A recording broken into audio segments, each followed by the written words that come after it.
Welcome to Clarity and Purpose. Our world is full of people who are overworked and overwhelmed. They lose focus on what matters, struggle to find a vision for the future, and lose time with those they love. We help businesses and their teams clearly understand their purpose and help them communicate more effectively. I'm your host, James Thorne, and I'm joined by my co-host, Jake Jordan. Hey, Jake. Hey, James. All right, quick quiz, Jake. What are we about here at Quirk?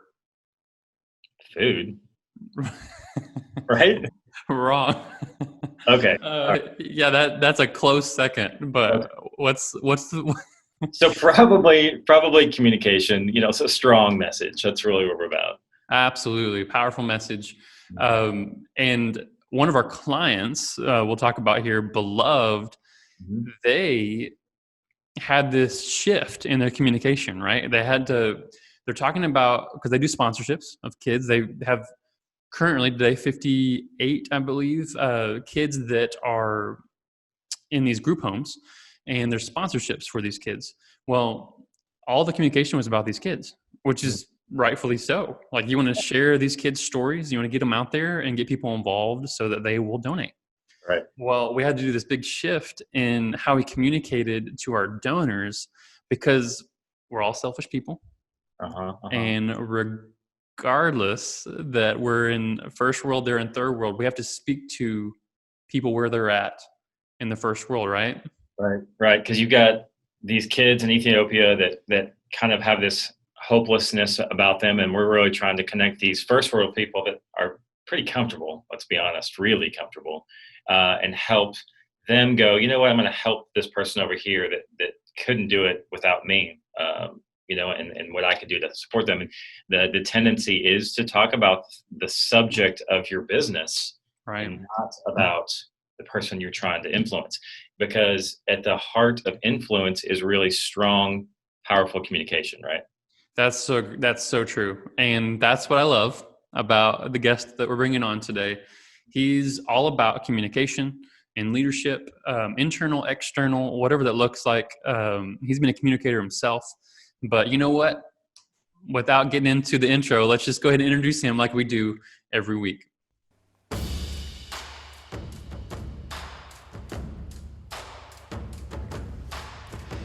He is an inspirational speaker, coach, and trainer with over 15 years of experience. His passion for helping people discover and live out their dreams is motivating and challenging others to take action. He can easily encourage a crowd with his powerful messages and captivating storytelling. This guy just brings a positive energy into any room. I'm happy to introduce my friend, Drew Jackson.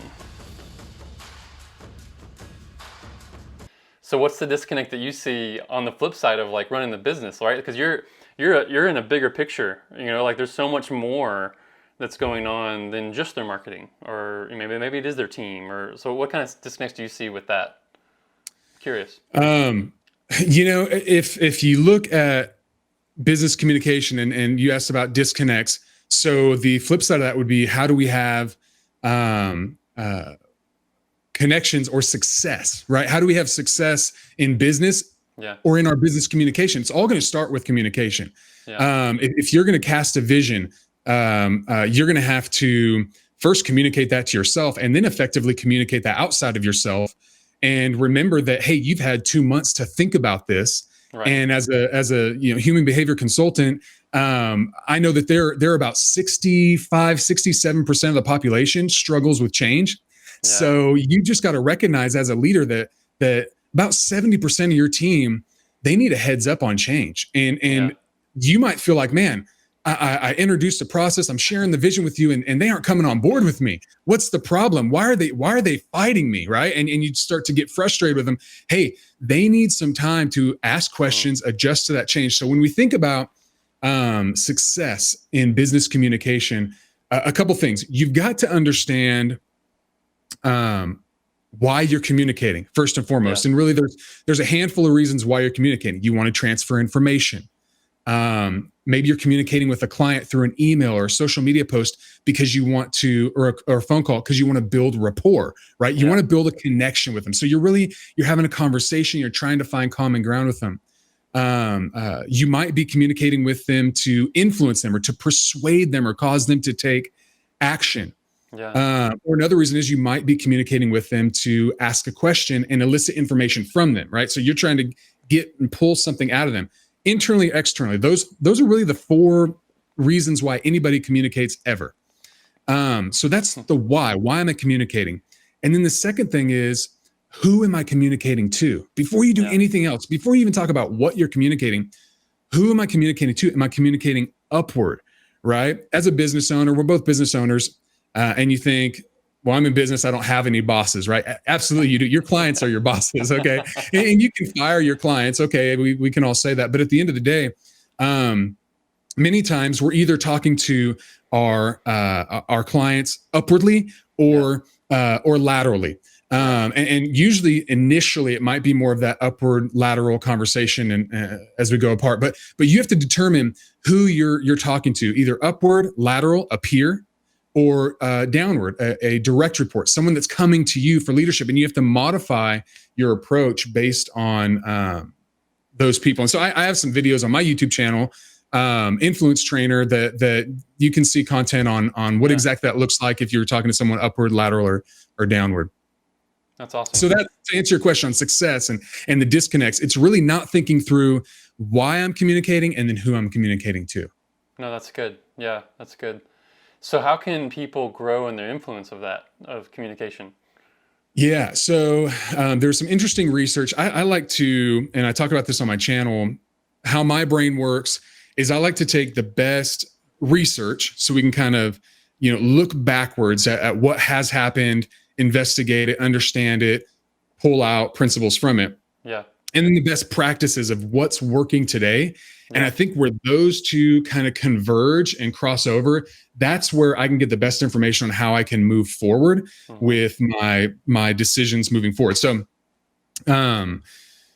you asked the question, how can we have greater influence in our business communication? Because like I said, my channel is Influence Trainer. Why is that? Because at the end of the day, all of us want more influence, whether we have something to say, right? Because what's the point of having an opinion, James? Come on. If you're going to have an opinion, right? Right. You want somebody to listen to it, right? It's pointless.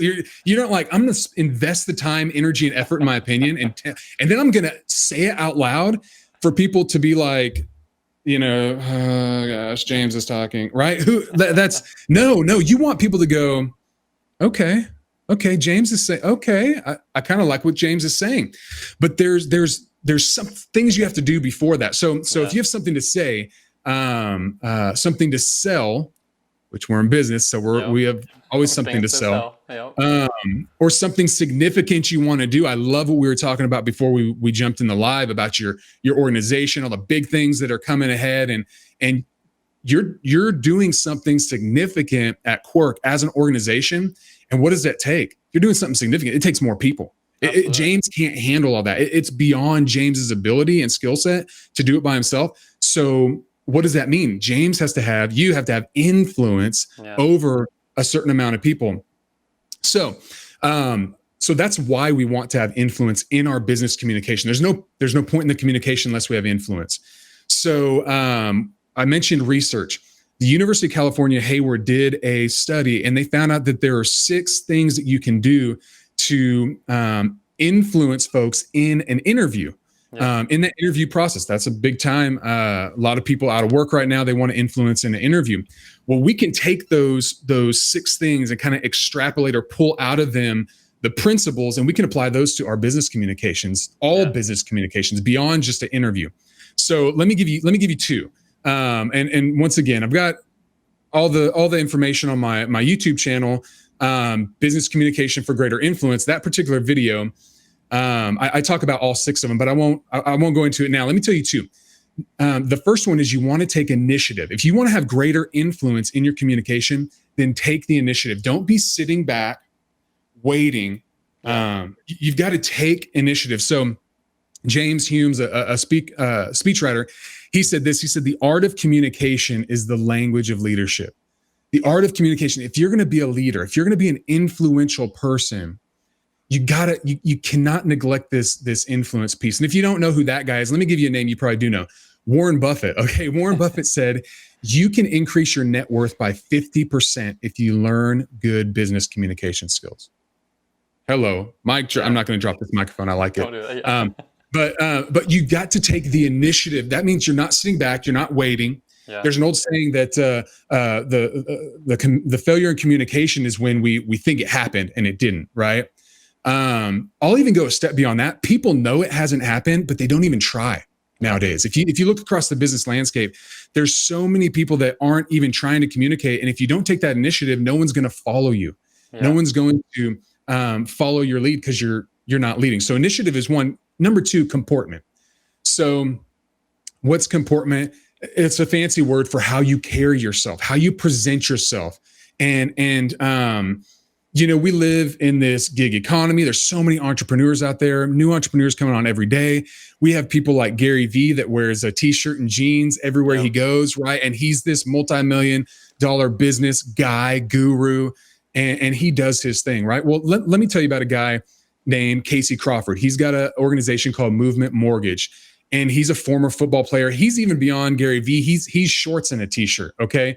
Everywhere he goes, he's advertising his Movement Mortgage. He's super laid back, super relaxed guy. He's built an amazing company, amazing leader. Even on LinkedIn, he's shorts and a t-shirt guy, right? Well, I'm part of the John Maxwell team, and you know that, James. And we have an event twice a year. 3,000 people show up. Well, Casey Crawford won the John Maxwell Team Award. Casey Crawford, right? If you know this guy, then you're thinking he probably came on the stage in shorts and a t-shirt, right? No, absolutely not. Could he have come on the stage in shorts and a t-shirt?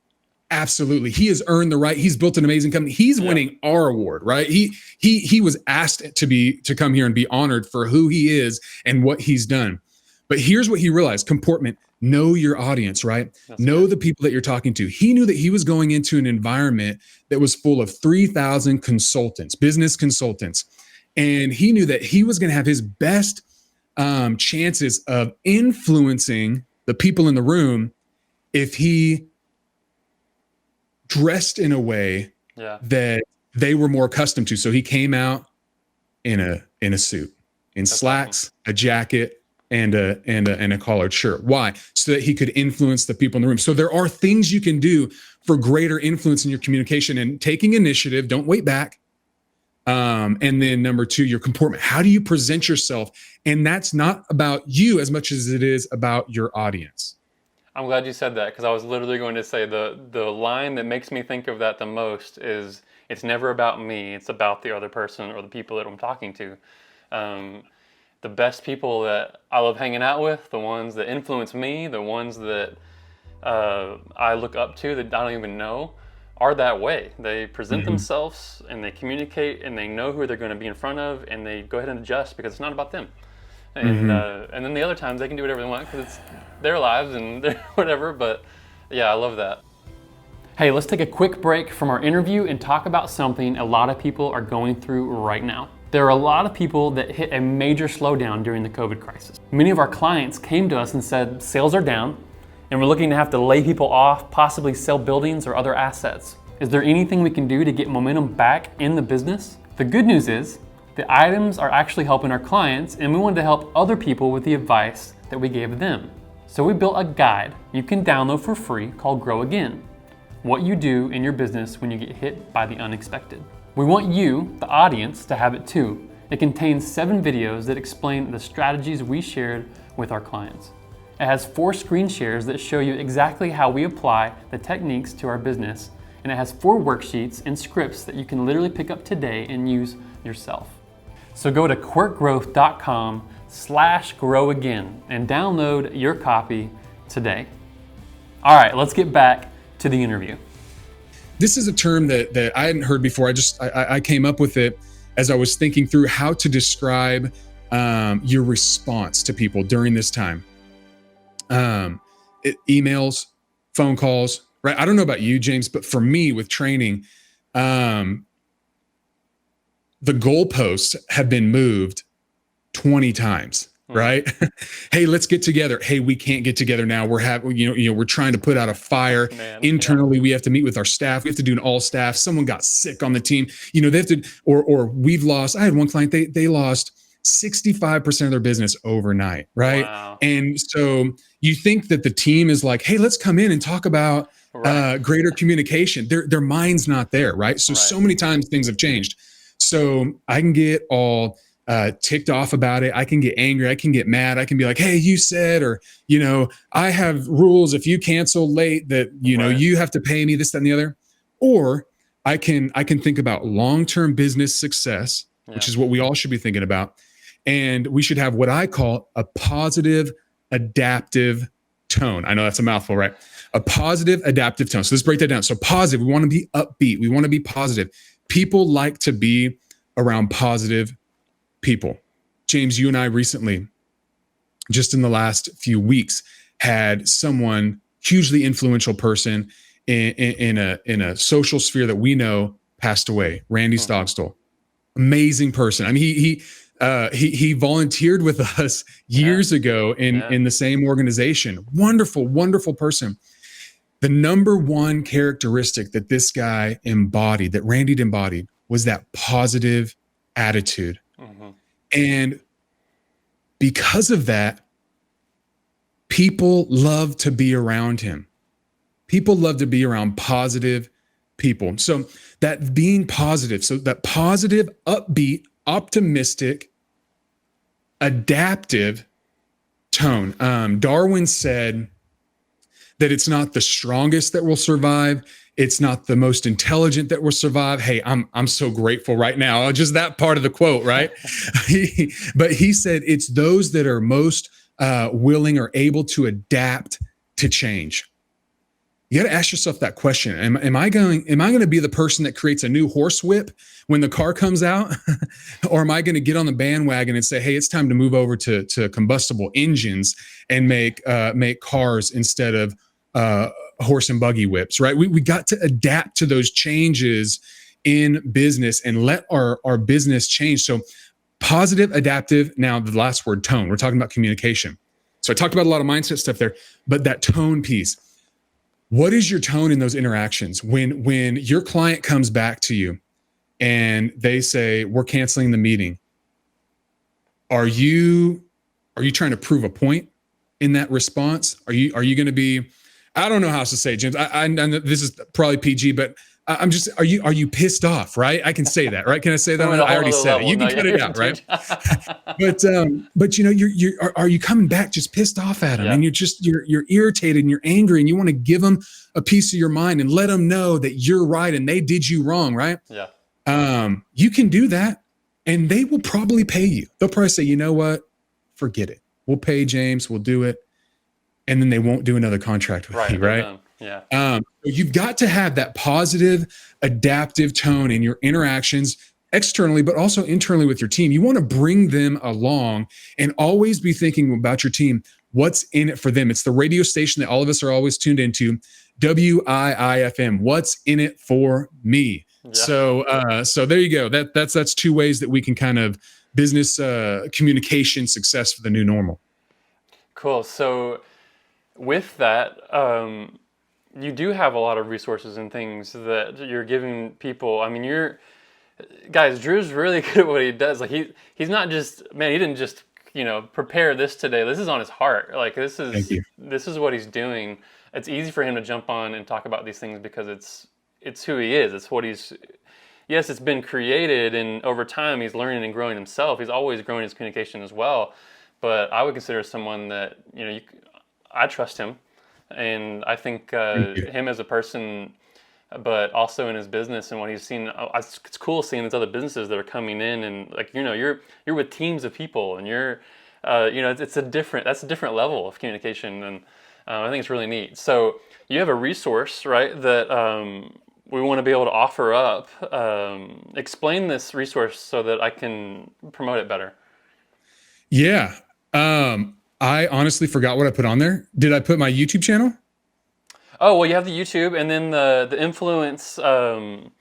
So you have Gotcha. Okay, yeah. So I've created an assessment, a self-assessment, where you can rank or rate your influence. Like I said earlier, if you have something to say, something to sell, or something significant you want to do. So you have an opinion, you're in sales or marketing, or you're a leader, then you have got to increase your influence, especially if you're out there as a solopreneur. I know a lot of people maybe watching this, they're solopreneurs, they're trying to get some great business wisdom from someone that's gone before them, like you, James. And you have got to recognize that when you're in a leadership role, that title carries some influence with it. And when you move into a new organization, you have to start over from scratch. John Maxwell talks about this, and you move up those different levels of leadership. Influence is different in that it's every single room, every single meeting that you have, every single video interview you're on. You're really starting from scratch with your influence. Everybody's asked, they're saying, prove it to me. If you drop Gary Vee somewhere where there's no internet, they're not impressed, right? They're like, I don't know who you are. I don't care what you have to offer, right? I don't get it, right? His influence is with those who have seen his content. They know what he's done. They've seen the business he's built, or they have a friend or someone who has told them about them. So all that to say, I have an assessment where you can rank your influence. There's 53 areas. I know that's a lot, can be overwhelming, but there's 7 areas that are really 10 times more important than the others. And if you work on one of those 10 areas, one of them being communication, then you're going to increase your influence tremendously and learn that process of increasing your influence when you walk into a new room. And bam, you're going to be able to get there into a position of influence very quickly, and have your opinion or your product or your idea be validated and accepted. That's awesome. So we'll drop the link in the comments right now with Facebook, but also in YouTube. We'll put in the description, we'll put Drew's YouTube channels and his other resources. We'll put his website, but this resource as well. So click on the link so that you can just jump in and assess where you're at. I think it's always good. I'm always trying to figure out. I've done several assessments from people. I'm just like, tell me where you think I am. Like, what do I need to learn from? And so that's really cool. I'm glad you created that. We're gonna close it out like we do every single week.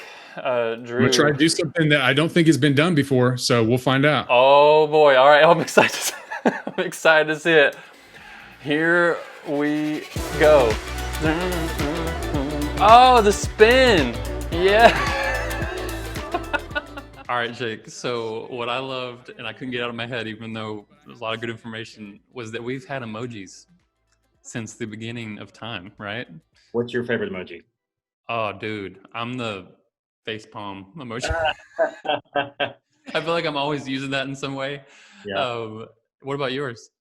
I don't use the faces as much. I use the symbols for their like lightning and fire and fire, and umbrellas and all that stuff. But they're all fun.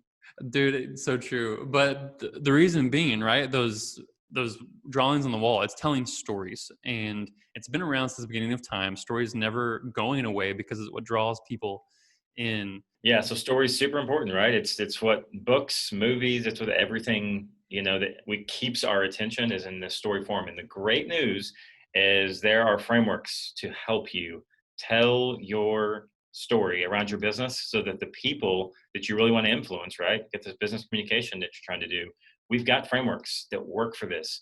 And that goes all the way from internally about your mission statement and how you work with your people and your leadership team, all the way to your clients who you want to influence to help you make a difference. So make sure that you go download the Grow Again PDF course, the thing we got up for you guys. That thing that we put together. Yeah. We spent hours and hours belaboring over to help you guys out because we want to help you tell a better story and influence more people. No, that's good. Yeah. Thank you guys so much for joining us. Hey, if you're keeping track, wanting to know when we come out with these, make sure you hit the notification bell or save the podcast wherever you're listening or watching. But thank you so much for joining us on Clarity and Purpose, where we believe when a business leader aligns their team with their message, they become unstoppable.